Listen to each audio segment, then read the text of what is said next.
My daughter, Brittany Menard, was very bright and very articulate. These characteristics that she had as a small child ended up being very useful to her as a young woman with a terminal brain tumor. She immediately asked about being transferred to Oregon. And I knew that she was already saying, I want some say in how this goes. I asked my sister to contact Death with Dignity. We lived in California. What did we need to do? She said, it's not for everybody, Mom, but it's for me. She was so clear about what she wanted. Stories were told all over. To this day, I get emails from people all over the world. Once Brittany moved to Oregon and qualified for the law, the panic and terror fell away. And she said, Mom, I want to use these last months of my life to do wonderful things. It's not our business to tell people how to die.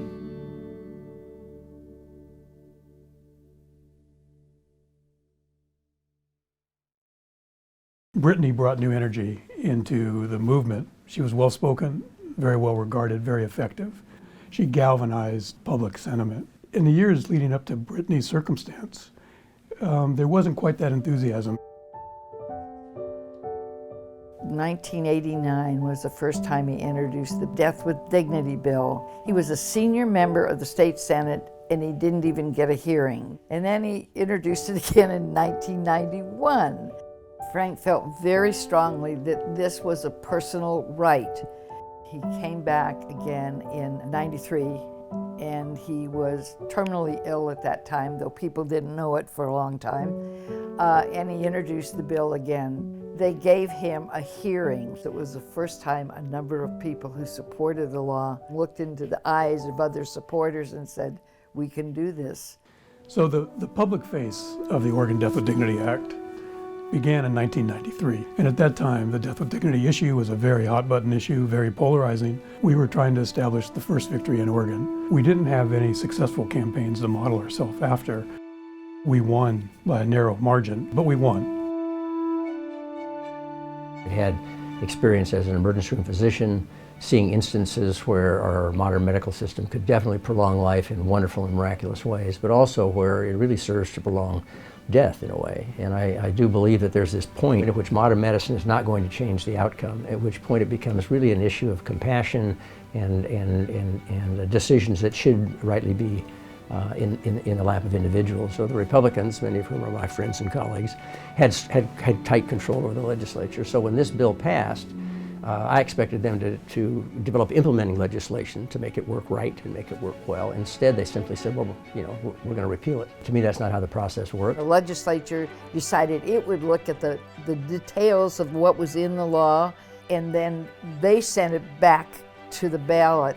Measure 51 basically said, do you agree to revoke? So you had to vote no if you didn't want to revoke. The first time Oregonians supported Death with Dignity by 51%. The next time it was on the ballot in '97, they voted 61% in support of the Death with Dignity law. So the law was in place then and there. First person to use it was in 1998. Personally, I was with more than 4 dozen people who had taken the medicine, who took the medicine. They are among the bravest, most courageous individuals I've ever met in my life. Some of the funniest people I've ever met. They would do this process and gather around their families and say goodbyes. And they would end the pain and suffering that they had endured for a long time in many cases. The first case that I had when the person qualified and the husband was about ready to drink the medication, he held it up to his wife and he said, honey, the journey has been way too brief, but the journey has been the best I've ever had. They were human. They were in love with life, but they knew that this was their time to say goodbye. were trips from, or just photos from Jack and my trip to Machu Picchu. Jack and I were married for almost 19 years. Jack was very thoughtful, very cerebral, I like to call him. He had gone to his internist with a number of complaints. He was told that he had fewer than 6 months to live. And the first thing that Jack did was plan his celebration of life. The day he died, it was a very beautiful day. I sat down with him, and the kids sat around us. And he took a couple of swallows, and everybody said, "I love you," and goodbyes. He died within about 15 minutes. It was just very peaceful and exactly what he planned and exactly what he had hoped for.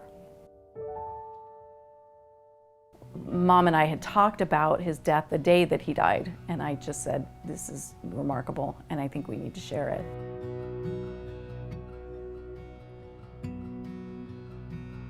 So I went home and wrote a short piece talking about the day he died, and when people saw that, I was approached by people I'd never met before, and people who clearly needed to share their own stories, and who also just implored me to keep going, who said, this is an option I would want, this is an option we need moving forward. Let's do whatever we can to get this passed in Ohio.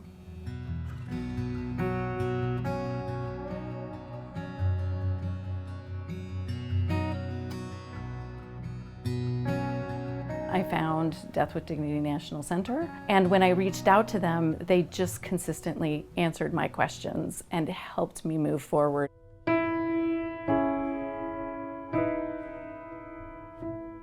It's the oldest organization. Its mission and purpose has always been to pass and protect the laws that we have on the books. And we facilitate that by helping the legislators to pass the law. Securing the victory in 1994 took 12 years. We dealt with 2 significant legal challenges, and we also dealt with the United States Congress. And we won. At every stage, we won. So this organization is very special to me. On this board, I'm in the presence of the minds that actually crafted the law. And so it's my way of coming full circle and giving back.